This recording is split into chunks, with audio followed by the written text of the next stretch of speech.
Assalamualaikum warahmatullahi wabarakatuh. Waalaikumsalam warahmatullahi wabarakatuh. Bismillahirrahmanirrahim.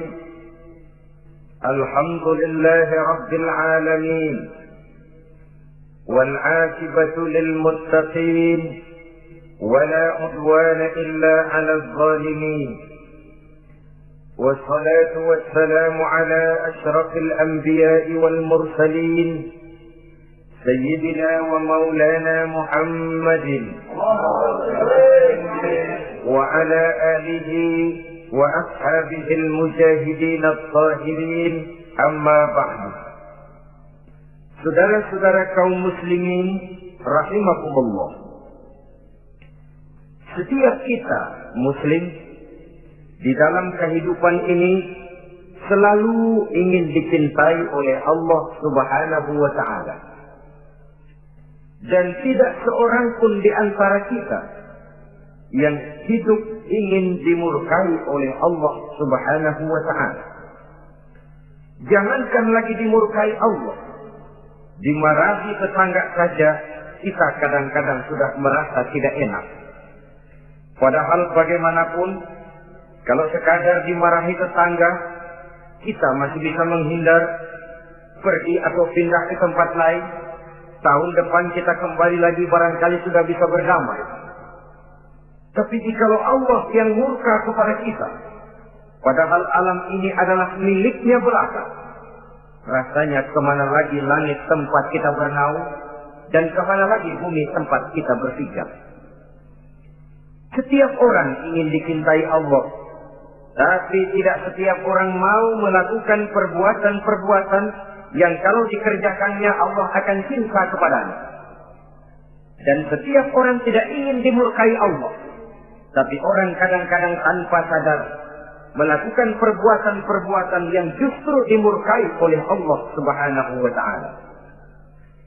Pada pertemuan kali ini ingin saya sampaikan kepada hadirin satu hadis qudsi, di mana Allah Subhanahu wa Ta'ala berfirman melalui lisan Nabi besar Muhammad sallallahu alaihi wasallam, "Uhibbu salatan wa hubbi li salatin ashad." Aku cinta, kata Allah, kepada 3 macam golongan manusia, tapi aku lebih cinta lagi kepada yang 3 macam lagi. Jadi ada yang sekedar dicintai Allah, ada yang lebih lagi dicintai oleh Allah Subhanahu wa Ta'ala. Siapa mereka? Mari kita ikuti satu persatu isi daripada hadis qudsi ini. Yang pertama, uhibbu ahlas safa. Aku cinta, kata Allah, kepada orang-orang yang pemurah. Aku cinta kepada orang-orang yang ringan tangan, mempunyai kepekaan sosial yang tinggi, gemar menolong orang yang memang memerlukan pertolongan. Aku cinta kepada orang-orang yang semacam itu. Saudara-saudara kaum muslimin rahimakumullah, di zaman sekarang ini, seiring dengan makin tajamnya persaingan hidup, makin tingginya tensi ekonomi antara tenaga kerja yang masuk pasaran dengan lapangan kerja yang tersedia jauh dari memadai, gaya hidup orang semakin konsumtif, semakin individualis. Timbullah sikap hidup elu-elu, gua-gua. Kepekaan sosial mulai lentur dan luntur, tapi tidak terwujud di dalam kehidupan sehari-hari. Padahal agama mengajarkan Allah cinta kepada orang-orang yang bermurah tangan, gemar melakukan pertolongan, peka melihat penderitaan dan kesulitan orang lain. Adalah Allah melebihkan rezeki sebagian kita dari yang lain. Dimaksudkan untuk saling tolong-menolong, bahu-membahu dan bantu-membantu. Sehingga dengan demikian, apa yang disabdakan Nabi dalam hadis, "Ar-rahimuna yarhamukumur rahman, irhamu ahlal ardi yarhamkum man fis sama. Orang-orang yang punya sifat belas kasih akan dikasihi oleh Allah Subhanahu wa taala. Sayangi yang di permukaan bumi, nanti yang di langit akan sayang kepadamu. Akan turun rahmatnya kepada kita bersama. Alangkah nikmatnya kehidupan ini. Jikalau yang berkuasa menyayangi yang lemah lalu melindunginya. Jikalau yang alim menyayangi yang awam lalu membimbingnya. Jikalau yang kaya menyayangi yang miskin lalu mengulurkan tangan memberikan bantuannya, akan terciptalah rahmat dalam kehidupan. Tapi jikalau sebaliknya, yang berkuasa malah menindas dan menekan yang lemah, yang alim malah membodoh-bodohi yang memang sudah bodoh, sementara yang kaya menyantap yang miskin, akan terjadilah bala dan bencana dalam kehidupan. Bukan lagi rahmat yang turun, melainkan azab akan menimpa kita secara keseluruhan. Begitulah, terdapat nilai halus yang memisahkan kita dari konsep ajaran agama kita yang luhur. Agama mengajarkan yadul ulya khairun min yadi sufla, bahwa tangan di atas lebih baik daripada tangan yang di bawah. Orang yang memberi lebih baik daripada orang yang menerima. Tapi yang kita praktekkan, kita selalu berada pada posisi tangan di bawah. Menjadi umat yang manja, yang lemah, padahal bukan tidak punya potensi. Tapi mungkin karena kita tidak pandai menginventarisir potensi. Kadang-kadang ada panitia pembangunan masjid, membangun masjid, meletakkan batu pertama, sekaligus jadi batu terakhir. Setelah itu la yamutu wa la yahya, hidup tidak kelihatan geraknya, mati pun tidak ketahuan kuburannya. Masjid important, pesantren terbengkalai, majelis taklim terlunta-lunta, rumah sakit Islam tak kunjung selesai. Tidak adakah orang Islam yang kaya? Banyak. Tidak adakah orang Islam yang punya posisi kunci, posisi basah, posisi menentukan? Banyak. Secara jujur kita harus berkata, yang belum banyak ialah yang mau berbuat atas nama dan demi kepentingan agamanya. Kita juga bukan tidak punya potensi. Kita tidak pandai menginventarisir potensi untuk kepentingan dan kemaslahatan kita bersama. Saudara-saudara kaum muslimin rahimakumullah. Dengan demikian, kita bisa lihat dalam kehidupan sehari-hari. Di masjid misalnya, itu kalau hari Jumat kadang-kadang kita sengaja mau berangkat sholat Jumat tidak bawa uang. Maka yang paling lancar di masjid, kotak. Anda boleh lihat kotak itu, dari sudut ke sudut hampir tidak pernah macet, lancar betul jalannya. Sekali macet, kotak 50, 100. Wajar kalau masjid kita lalu important. Bagaimana akan mengadakan kegiatan kalau tidak ada dana? Oleh karena itu pada kesempatan ini saya ingin mengerti, berbahagialah kita jikalau oleh Allah Subhanahu wa taala diberikan kepercayaan berupa titipan, wa mal malu wal banuna illa wada'i. Harta dan anak-anak tidak lain satu titipan dari Allah Subhanahu wa taala. Dan pada satu saat titipan itu akan diambil oleh yang empunya.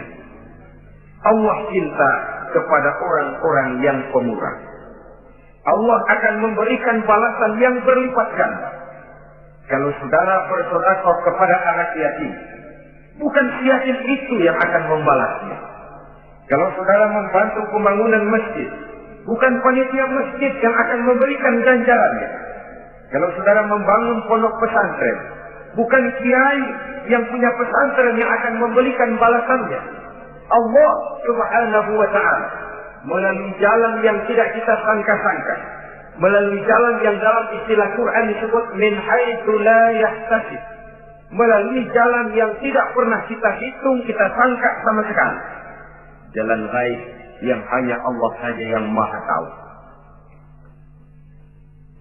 Sebaliknya, wa hubbi lil faqir as-saqi asad, kata Allah. Aku cinta kepada orang-orang yang pemurah, tapi aku lebih cinta lagi kepada orang-orang miskin yang pemurah. Orang kaya pemurah, Allah cinta. Orang miskin pemurah, Allah lebih cinta. Kenapa?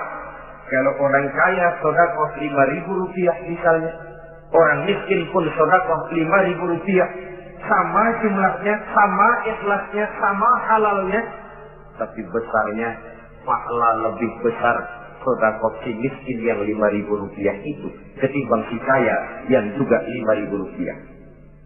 Kenapa maka demikian? Oh, buat orang kaya uang 5.000 apalah artinya. Tapi buat si miskin, untuk jumlah 5.000 itu dia harus peras keringat, banting tulang, pergi pagi, pulang sore, kaki jadi kepala, kepala jadi kaki. Tapi kok dia berani bersedekah sejumlah sedekahnya orang kaya. Ini yang dinilai oleh Allah Subhanahu wa ta'ala. Saudara-saudara kaum muslimin rahimakumullah. Sifat inilah yang dahulu dicontohkan oleh baginda Rasul. Bahkan apa yang beliau sedekahkan kepada orang lain biasanya adalah sesuatu yang lebih baik dari apa yang beliau pakai sendiri. Watak ini yang diikuti oleh generasi sahabat. Kita ambil contoh ketika terjadi perang Tabuk misalnya. Datanglah Sayyidina Abu Bakar Siddiq, membawa seluruh harta bendanya disumbangkan di jalan Allah. Melihat ini Nabi bertanya, "Hal tarakta li ahlika syai'an ya Abu Bakar?" Wahai Abu Bakar, begini banyak harta yang kau infakkan fi sabilillah ini, apakah buat keluargamu sudah kau tinggalkan? Sayyidina Abu Bakar dengan tegas menjawab, "Taraktu lahumullaha wa rasulah." Sudah, saya tinggalkan mereka Allah dan Rasulnya. Saya tinggalkan mereka keyakinan, akidah, iman, bahwa kalau kami menolong Allah, menolong agama, Allah akan menolong kami. Bahwa kami tidak akan jadi melarat karena memperjuangkan agama. Bahwa kami tidak akan jatuh miskin kalau harta ini kami belanjakan di jalan Allah. Kami tinggalkan keyakinan itu kepada anak-anak dan istri di rumah. Sementara harta yang ada, seluruhnya kami bawa kemari. Keyakinan yang dimiliki oleh Sayyidina Abu Bakar Siddiq di zaman sekarang ini sudah merupakan keyakinan yang sangat langka. Kita belum yakin benar akan kebenaran janji Allah. Sehingga dengan demikian timbullah keraguan-raguan. Apa iya kalau saya belanjakan uang ini di jalan Allah akan ada balasannya? Apa iya kalau uang ini saya gunakan untuk melaksanakan ibadah akan datang balasannya? Padahal dalam hadis qudsi Allah menjanjikan, "Ana inda dhanni 'abdi bi." Aku ini, kata Allah, bagaimana menurut persangkaan hambaku saja kepadaku. Kalau dia sangka baik, insya Allah baik datangnya. Kalau dia sangka tidak, aku bagaimana menurut sangka hambaku kepadaku. Itulah sebabnya dalam segala hal kita harus husnuzan, berbaik sangka kepada Allah Subhanahu wa ta'ala. Saudara-saudara kaum muslimin rahimakumullah. Inilah golongan pertama kekasih Allah. Orang-orang yang dicintai Allah. Orang-orang yang pemurah, yang sadar bahwa harta hanya sekadar titipan dari Allah Subhanahu wa ta'ala. Dan harta menurut Nabi, apabila sudah kita belanjakan di jalan Allah, dia akan berkata, pertama, kuntu qalilatan fakatsartani, jumlahku sebenarnya sedikit, tapi lantaran engkau sedekahkan aku, engkau belanjakan aku di jalan Allah, maka jumlahku jadi banyak. Kau sedekah 1.000 dibalas 7.000 dikali 10 dikali 100 masih ditambah, wallahu yudha'ifu liman yasha. Allah melipat gandakan pahala kebajikan dari orang-orang yang dikehendakinya. Yang kedua, harta itu akan bicara lagi. Kuntu faniyatan fa abqaitani. Aku ini sebenarnya fana, tidak kekal, berubah, relatif dan temporer, sirna oleh pergeseran masa dan pertukaran waktu. Tapi lantaran engkau sedekahkan aku, engkau belanjakan aku di jalan Allah, maka nilaiku jadi kekal, akan mendampingi engkau sampai di hadratullah azza wa jalla di akhirat nanti.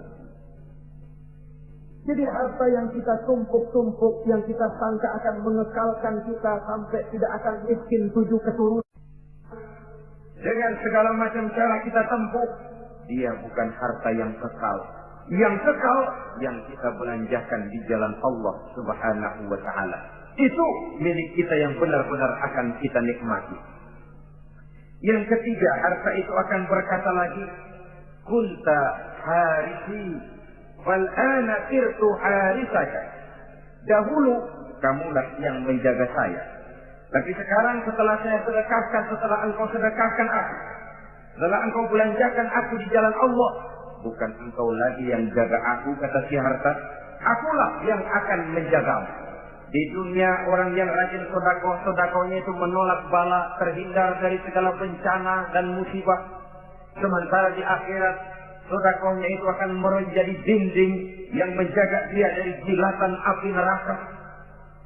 Demikian harta yang sudah kita infakkan, kita belanjakan, kita sedekahkan di jalan Allah itu akan menjadi pejaga kita. Sehingga Nabi menyatakan, inna sadaqatal mar'il muslim tazidu fil umri wa tadfa'u maitatas su'i. Sesungguhnya sedekahnya seorang mukmin dapat menambah umur panjang dan menyelamatkan seseorang dari mati secara su'ul khatimah. Marilah kita melihat bahwa agama ini memerlukan kita, bahwa umat ini mengharapkan pengorbanan kita. Dengan segala kemampuan yang ada pada diri kita, mari kita menyadari bahwa harta kita yang benar-benar milik kita, sesungguhnya yang sudah kita belanjakan di jalan Allah Subhanahu wa ta'ala. Saudara-saudara kaum muslimin rahimakumullah, inilah golongan pertama. Golongan yang kedua yang dicintai oleh Allah Subhanahu wa ta'ala, uhibbul mutawadhi'in. Aku cinta, kata Allah, kepada orang-orang yang rendah hati, orang-orang yang membawa ilmu padi, makin berisi makin merunduk, makin di puncak makin sadar akan kelemahan dan keterbatasannya. Aku cinta kepada orang-orang yang rendah hati. Adalah satu sifat dari Rasulullah Sallallahu Alaihi Wasallam yang diriwayatkan oleh Imam Abu Ja'far Al-Barzanji misalnya dalam rawi Barzanjinya, wa kana sallallahu alaihi wasallam syadidal haya'i wat tawadu. Adalah Rasulullah sallallahu alaihi wasallam seorang yang sangat pemalu dan sangat rendah hati. Tawadu, tidak melonjak menjadi angkuh dan sombong, walaupun beliau adalah asraful anbiya wal mursalin, Nabi dan Rasul termulia, imamul muttaqin, imamnya orang-orang yang bertakwa, rahmatan lil alamin, diutus sebagai rahmat bagi seluruh alam, tapi tawaduknya demikian luar biasa. Ketika beliau terusir dari Makkah, kita bisa membayangkan meninggalkan kampung halaman, meninggalkan keluarga yang berbeda akidah, hijrah ke Madinah. Tapi pada lain kesempatan, ketika beliau dengan bala tentaranya masuk ke kota Mekah, dan orang-orang kafir Quraisy yang kita kenal dalam peristiwa Fathu Makkah itu, gentar hati mereka, sembunyi di dalam rumahnya masing-masing. Mereka masih ingat beberapa tahun yang silam, dikala Nabi Muhammad dan para sahabatnya dikejar-kejar, terusir dari Mekah, hijrah ke Madinah. Sekarang Rasul kembali ke Mekah dengan segala keperkasaan bala tentaranya. Mereka berpikir, andai kata Muhammad mau saja membalas dendam, habis kita ini, habis tidak akan tersisa. Dahulu dia kita jadi mati, dahulu dia kita usir, dahulu dia kita kejar-kejar untuk kita bunuh. Sekarang kita tidak berdaya. Muhammad dengan perkasa, dengan bala tentaranya yang gagah sekarang masuk ke kota Mekah. Apa yang harus kita lakukan? Mereka menunggu dan menunggu, dan Nabi dengan gagah masuk ke kota Mekah bersama bala tentaranya. Apa ucapan yang pertama beliau lontarkan? Pembalasan dendam? Tidak. Mencari orang-orang yang dulu mengejar, memusuhi, mengancam akan membunuhnya? Tidak. Beliau tidak teriak-teriak, mana itu Abu Jahal, mana itu Abu Lahab, mana itu Abu Sufyan. Mana itu dulu orang-orang yang memuji saya dan sahabat saya? Ayo keluar kalau berani, ha? Tidak. Pidato ucapan pertama yang keluar dari bibir yang mulia itu sungguh di luar perkiraan kufar Quraisy. Apa jawab Nabi? Pidato Nabi, al-yauma yaumul marhamah. Tuan-tuan para Quraisy, tidak usah khawatir. Hari ini adalah hari yang penuh kasih sayang. Saya masuk ke kota Makkah semata-mata untuk menunaikan ibadah. Tidak akan ada balas dendam. Tidak akan ada pertumpahan darah. Siapa yang masuk ke Masjidil Haram dia aman. Siapa yang masuk ke Masjidil Haram dia tenang, tidak akan diganggu barang sedikit pun. Bersih hatinya dari balas dendam. Tidak ada watak untuk menunjukkan kepongahan pada beliau berada di puncak kejayaan. Tidak. Ini yang disebut sadidul haya wa tawadhu. Sangat rendah hati. Tidak melonjak menjadi angkuh dan sombong lantaran keberhasilan yang pernah dicapainya. Uhibbul mutawadhi'in. Aku cinta kepada orang-orang yang rendah hati. Makin berkuasa, makin rendah hati. Makin berilmu, makin rendah hati. Makin kaya, makin tawadhu. Wa hubbi lil ghaniyil mutawadhi' asad. Tetapi kata Allah, aku lebih cinta lagi kepada orang-orang kaya yang rendah hati. Orang miskin tidak sombong, Allah cinta. Orang kaya tidak sombong, Allah lebih cinta. Sebabnya apa? Rasa-rasanya kalau ada orang miskin tidak sombong, memang sudah harusnya. Tapi kalau ada orang kaya, apa saja dia punya. Kebunnya ada di mana-mana, kendaraannya sejumlah keluarganya, uangnya, depositonya ada di berbagai bank, pabriknya banyak. Apa saja dia punya, tapi tidak sombong, tawadhu. Ini yang lebih dicintai oleh Allah Subhanahu wa Ta'ala. Saudara-saudara kaum muslimin rahimakumullah. Oleh karenanya, hadis qudsi ini menanamkan kesadaran kepada kita bersama bahwa yang pantas untuk sombong hakikatnya cuma Allah saja. Itu sebabnya salah satu asma'ul husna Allah disebut al-mutakabbir. Kalau Allah sombong, wajar karena memang tidak ada Tuhan lain selain Allah. Alam dan seluruh isinya adalah miliknya belaka. Tidak ada satupun yang bisa mengklaim. Al-mutakabbir huwa Allah. Yang pantas sombong hanya Allah Subhanahu wa Ta'ala. Saudara-saudara kaum muslimin rahimakumullah.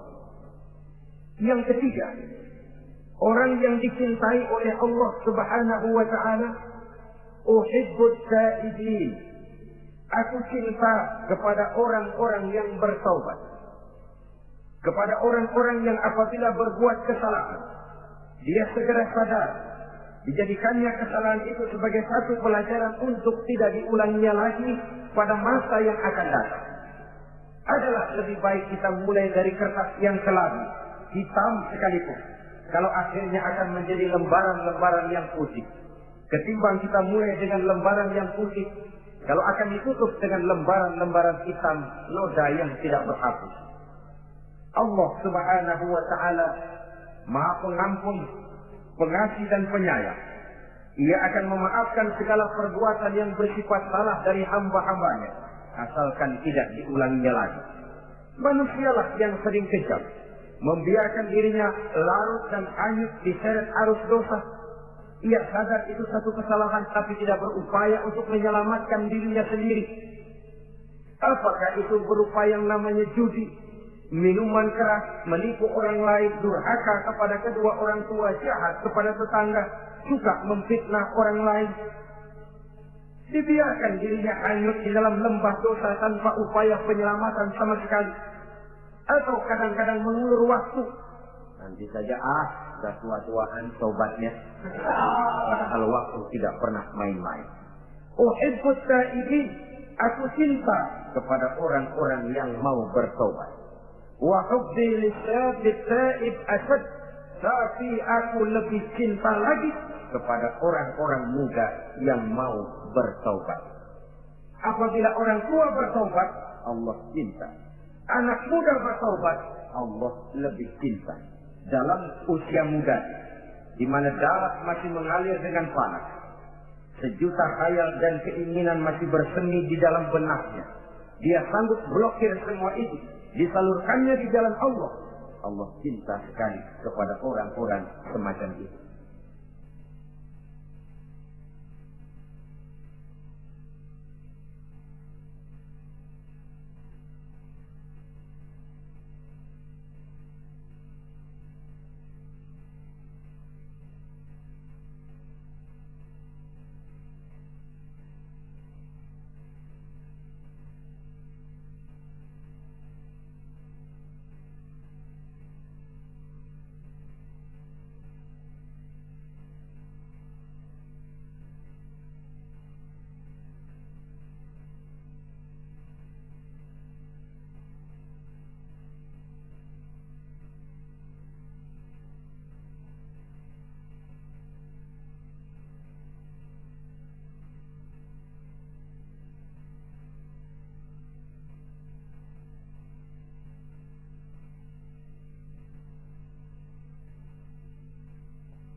Saudara-saudara kaum muslimin rahimakumullah.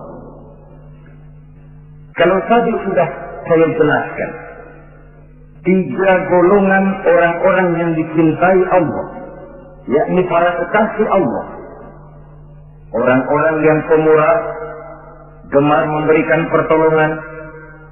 Kemudian yang kedua, orang-orang yang rendah hati. Dan yang ketiga adalah orang-orang yang suka bertaubat. Maka kemudian hadis qudsi ini dilanjutkan oleh Allah Subhanahu wa taala dengan menjelaskan lawanan dari 3 golongan tadi. Kalau 3 golongan tadi adalah orang-orang yang dicintai Allah, maka 3 golongan yang berikutnya adalah mereka yang dibenci, dimurkai oleh Allah Subhanahu wa taala. Siapa mereka?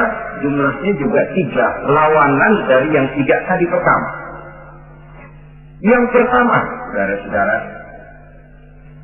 abghadul bukhala, aku benci, kata Allah, kepada orang-orang yang bakhil, orang yang kikir,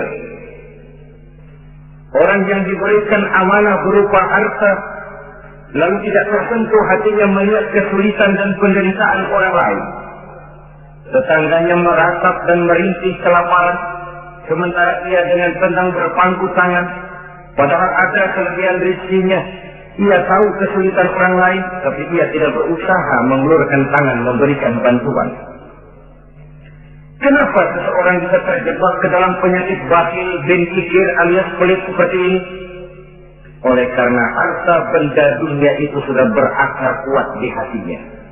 Tidak mau lepas lagi ia dari sana. Tidak mau berpisah ia dengan harta itu walau sedikit jua pun. Dan memang para ulama sufi mengajarkan, orang kaya itu ada 2. Ada orang kaya hakiki, ada orang kaya majazi.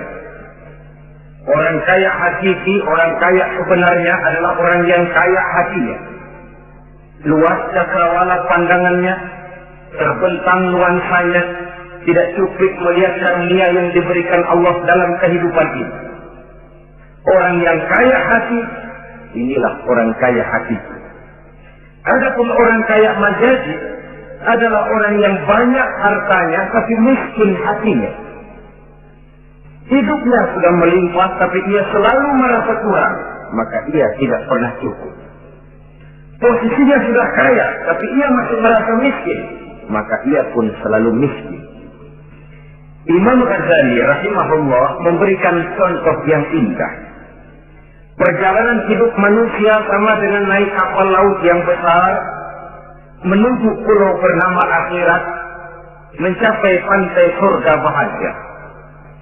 Kapal ini akan singgah di satu pulau bernama dunia. Para penumpang diperbolehkan turun, tapi sebelumnya diingatkan lebih dahulu bahwa ini cuma sekedar tempat transit.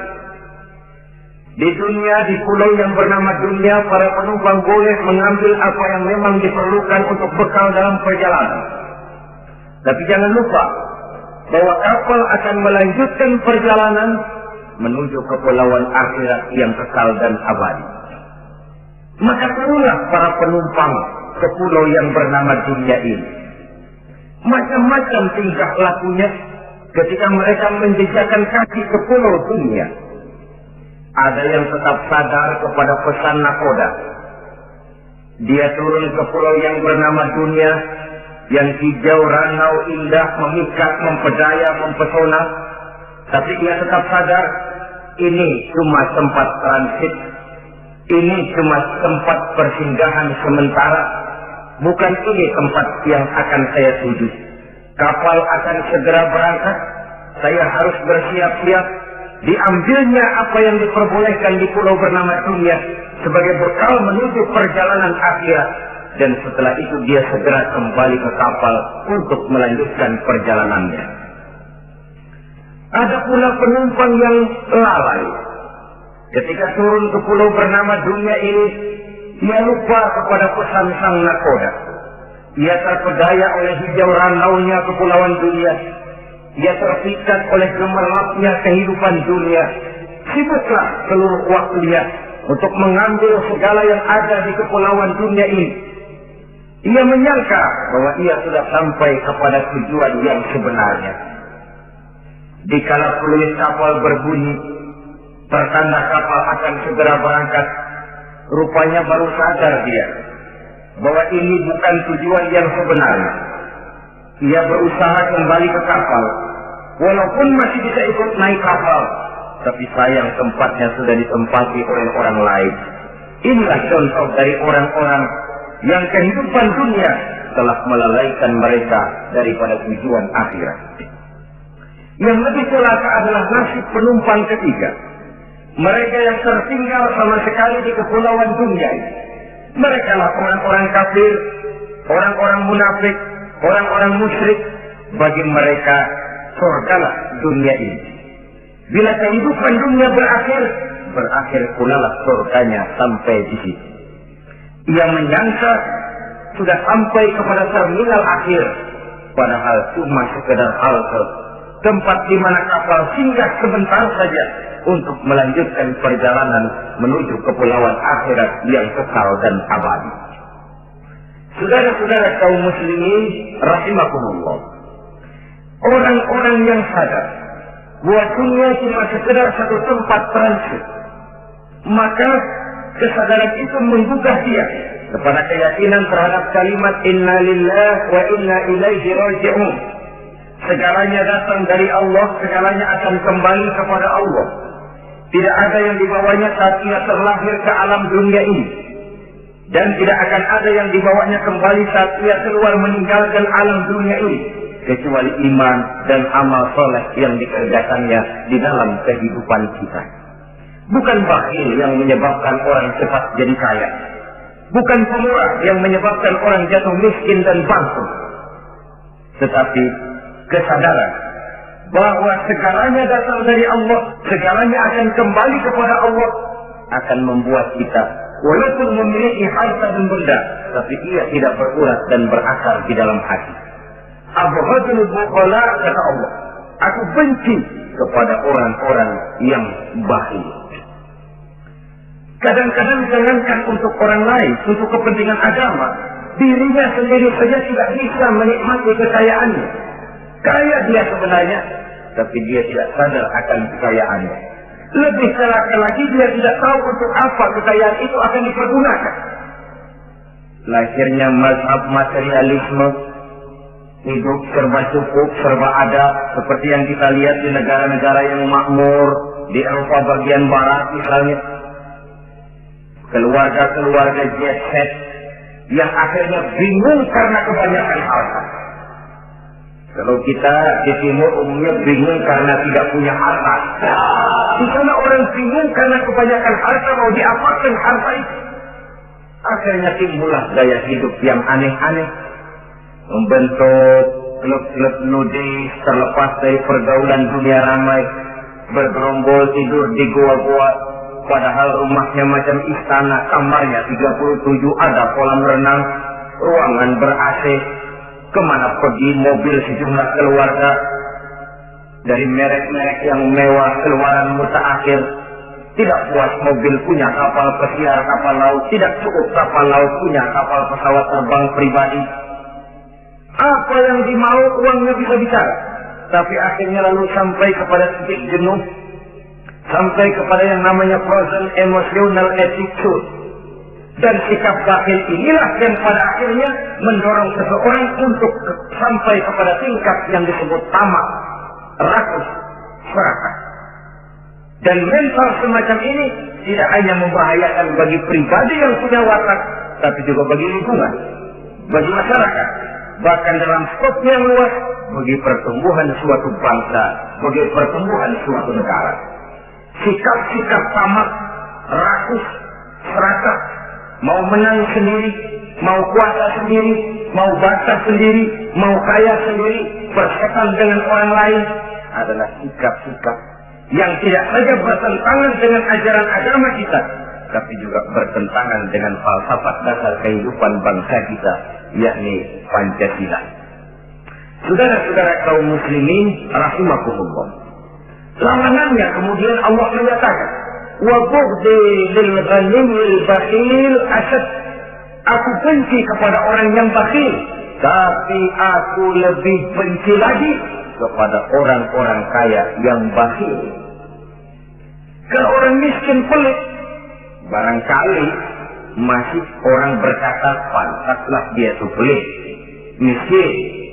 Tapi kalau kaya, bakhil, kaya, pelit, rasanya orang menyayangkan. Apa saja dia punya, tapi bakhil, pelit, tidak sadar bahwa itu adalah amanah Allah yang suatu saat akan dimintakan pertanggungan jawab di padang mahsyar nanti.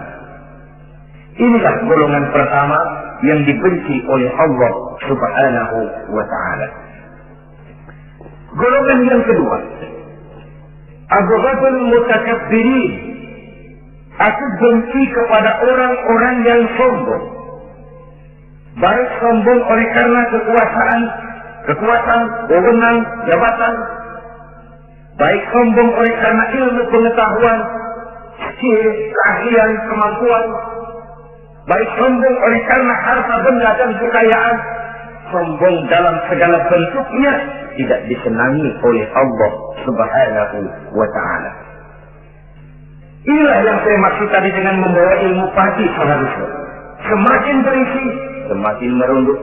Sebab pepatah orang-orang tua kita bilang, air beriak tanda tak dalam, tong kosong bunyinya nyaring. Orang belajar silat kalau baru dapat 2-3 jurus memang genit, bukan main. Sesuatu yang barangkali sudah lumrah dalam kehidupan. Tapi yang diajarkan oleh agama, abghadul mutakabbirin, aku benci kepada orang-orang yang sombong. Al-Quran syarat dengan contoh-contoh baik dari perjalanan sejarah, baik dari perjalanan para hidup para nabi dan para rasul, seluruhnya merupakan tampil, contoh dan ibarat bagi kita bersama. Fanzuru kaifa kana akibatul mukazzibin, fanzuru kaifa kana akibatul mujrimin. Berjalanlah kamu di permukaan bumi, lihat bagaimana akibat yang diderita oleh para pendusta. Lihat bagaimana akibat yang diderita oleh para pembuat dosa, oleh orang-orang yang sombong, angkuh, congkak, dan takabur. Mereka satu demi satu mengalami kehancuran tenggelam di perut sejarah. Kurang apa Fir'aun? Kurang apa Raja Namrud? Kurang apa Raja Abrahat? Tentaranya gagah perkasa, kekuasaannya luas, istananya megah dan besar, pengawalnya gentayangan di mana-mana, intelnya selalu siap siaga menjaga keamanan. Sang raja diraja, entok waktu berputar masa beredar, tenggelam oleh perputaran waktu dan peredaran zaman. Tidak ada suatu keabadian dalam kehidupan ini. Akankah kita melahirkan Fir'aun kelas baru, Namrud di zaman modern, Abrahat gaya kini, yang semakin berada di puncak kekuasaan semakin lupa diri dan lupa daratan, menjadi orang yang hanya mau benar sendiri, adil sendiri, makmur sendiri, tidak peduli menari di atas bangkai dan penderitaan orang lain. Akankah kita melahirkan korun gaya baru yang sombong oleh karena harta kekayaan yang berlipat ganda? Ataukah kita akan melahirkan barsisul abid gaya baru yang sombong oleh karena ilmu pengetahuan yang dimilikinya? Marilah kita menyadari al-mutakabbir huwa Allah, yang pantas boleh dan sombong, wajar untuk sombong cuma Allah subhanahu wa ta'ala. Abghadul mutakabbir, aku benci kepada orang-orang yang sombong. Saudara-saudara kaum muslimin rahimakumullah, lawanannya kata Allah, selebihnya wa bughdil fatiril mutakabbir asad, tetapi kata Allah, aku lebih benci lagi kepada orang miskin yang sombong. Ini yang sudah tidak punya pilihan. Orang pintar sombong barangkali lumayan, goblok sombong minta ampun, pejabat sombong barangkali karena punya pangkat, rakyat sombong apa yang mau disombong, orang kaya sombong barangkali karena kekayaannya, melarat miskin sombong minta ampun. Sebab itu kata Allah, aku benci kepada orang-orang sombong, tapi aku lebih benci lagi kepada orang-orang miskin yang sombong. Hadis qudsi ini tentu saja memberikan satu kesadaran rohani yang paling dalam pada kehidupan kita setiap pribadi muslim, bahwa kita sejauh yang bisa kita lakukan hanyalah berusaha berbuat. Kita terikat oleh sunnatullah, kata kita orang beragama, hukum alam kata para ahli alam, natural of law katanya. Tapi di sebalik itu, sesungguhnya segala hasil usaha, kepastian dan ketentuannya hak prerogatif dari Allah subhanahu wa ta'ala. Sehingga pada puncaknya kita akan sampai kepada pengakuan yang paling jujur, la haula wa la quwwata illa billah. Tidak ada daya kita, tidak ada kekuatan kita kecuali apa yang memang telah diberikan Allah.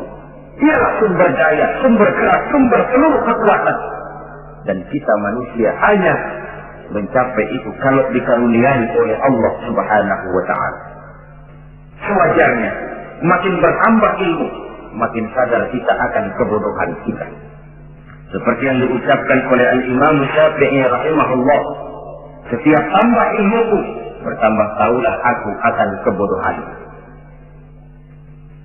Sewajarnya, semakin bertambah harta kita, semakin sadar kita akan kemiskinan kita.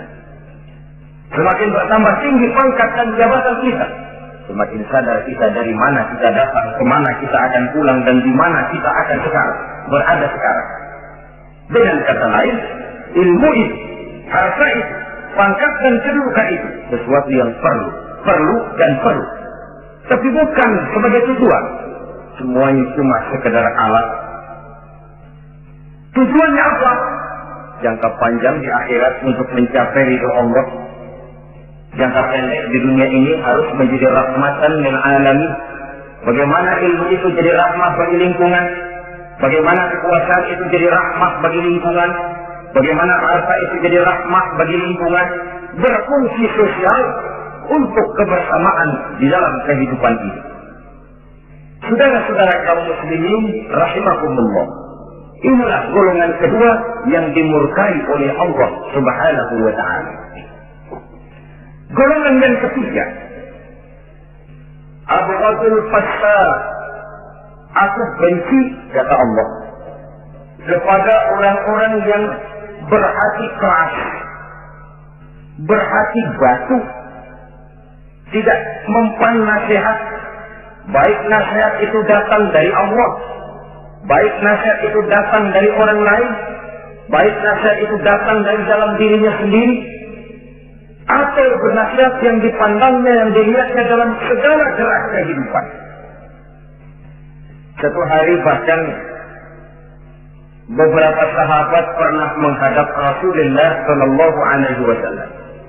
Ya Rasul, jika sekarang ini kami nyaris tidak punya problem, artinya semua problem kami tuntas, sedikit kami bingung, Tuanlah tempat kami bertanya. Kami tidak mengerti hukum, Tuhan tempat kami meminta fatwa. Kami ingin mendapat petunjuk kepada Tuhan, kami mengadu. Tapi nanti dalam suatu saat Tuhan telah berangkat meninggalkan kami, ya Rasulullah, menghadap Allah Subhanahu wa Ta'ala, tinggallah kami hidup tanpa bimbingan Tuhan. Kemana lagi kami harus minta nasihat? Baginda Rasul senyum, kemudian beliau menjawab, taraktu lakum nasihatain. Kamu tidak usah khawatir. Kalaupun pada satu saat nanti aku berangkat meninggalkan kamu semua, kembali menghadap Allah Subhanahu wa Ta'ala, kamu tidak perlu bingung. Tempat kamu minta nasihat ada, tempat kamu bertanya ada, tempat kamu minta fatwa dan kepastian hukum ada. Taraktu lakum nasihatain. Aku tinggalkan untukmu dua macam nasihat. Pertama, yang aku tinggalkan kepadamu itu nasihat yang pandai bicara. Yang kedua, yang aku tinggalkan kepadamu itu nasihat yang diam saja. Sahabat lalu bertanya, kalau nasihat yang bisa bicara itu apa ya Rasul? Beliau menjawab, Al-Quranul Karim. 6.666 ayat, 30 juz, 114 surah, seluruhnya nasihat bagi umat Islam. Apapun yang akan kau kerjakan, kemanapun kau akan pergi, bertanyalah kepada Al-Quran, minta nasihatnya. Bertanya langsung? Tentu tidak. Bertanya kepada Al-Quran artinya fas'alu ahla dzikri in kuntum la ta'lamun. Jikalau kamu memang tidak mengerti, bertanyalah kepada yang mengerti. Yang mengerti Al-Quran tentu tidak lain para ulama, para kiai, para asatidz, guru-guru yang mengaku kita di majelis taklim. Nasihat yang pandai bicara, Al-Quranul Karim. Kemanapun saja kaki akan kita langkahkan, ke arah manapun bumi yang akan kita tuju, mintalah lebih dahulu nasihat Al-Quranul Karim. Usaha apapun yang akan kita lakukan, mintalah nasihat kepadanya. Itu nasihat yang pandai. Lalu sahabat bertanya lagi, kalau nasihat yang diam saja itu apa ya Rasul? Beliau menjawab, nasihat yang diam saja itu maut. Diam saja dia, tidak bicara, tapi pasti datangnya. Dan itu jadi nasihat. Kalau sekarang kau menyolatkan orang lain, apa tidak mungkin besok kau disolatkan orang? Kalau hari ini kau antar jenazah temanmu ke yang lahat, entah tahun depan, bulan depan, minggu depan, entah 5-10 tahun yang akan datang, bukankah kau yang akan diantar ke yang lahat? Kau tengoklah temanmu itu, matanya masih ada, tapi sudah tidak sanggup lagi melihat. Jangan melihat, digerakkan saja pun sudah tidak bisa. Telinganya belum kemana-mana, tapi sudah tidak mampu lagi mendengar. Kakinya masih cukup, tapi sudah tidak mampu untuk dipakai berjalan. Tangannya masih ada, tapi tidak ada lagi yang bisa dipegangnya. Apa yang kurang kalau sudah demikian? Kau tumpuk harta kekayaan untuk 7 tahun, kau sangka kau tidak akan mati karena itu.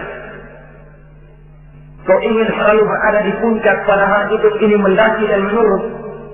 Ini seluruhnya merupakan nasihat. Orang yang hatinya keras tidak mempan nasihat yang datang dari Allah, Quran dan maut.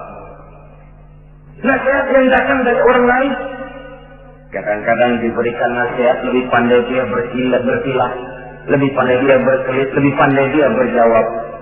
Orang yang memberi nasihat baru bicara 1, dia sudah 10. Nasihat yang datang dari orang lain tidak juga bisa menyentuh hatinya. Atau nasihat yang timbul dari dalam dirinya sendiri. Kulit yang mulai berkerut, uban yang mulai bertabur, gigi yang permisi satu demi satu. Itu kan seluruhnya merupakan nasihat. Tapi orang yang hatinya keras, kasar, istilah kita barangkali sudah kulit, badak, muka, tembok, kuping, kebo, masuk dalam golongan khatamallahu ala qulubihim. Allah sudah tutup, Allah tempel hati mereka, tidak masuk lagi nasihat. Na'udzubillah, summa na'udzubillah. Beruntung kita kalau oleh Allah ini diberikan hati yang lembut, peka, mudah menerima kebenaran, tidak tertutup terhadap kebenaran. Walaupun kebenarannya itu datang dari seorang budak yang hitam legam. Karena memang agama mengajarkan khudhil hikmata wa la yadurruka min ayyi wi'a'in kharajat. Ambillah hikmah, ambillah kebenaran, tidak usah terlalu kau pedulikan dari mana sumbernya. Asal itu merupakan kebenaran, jadikan sebagai nasihat di dalam kehidupan. Saudara-saudara kaum muslimin rahimakumullah. Rugi dan celaka kita kalau sampai diberikan hati yang keras, kasar, masuk dalam qaswatul qalbi, hati yang kasar, keras, tidak mempan nasihat apapun. Kalau kadang-kadang masuk telinga kanan, keluar lagi telinga kiri, tidak pernah singgah di lubuk hatinya walau sebentar sekalipun, tidak pernah transit, atau kalaupun transit seperti air di daun talas, mudah bergoyah ke kiri dan ke kanan.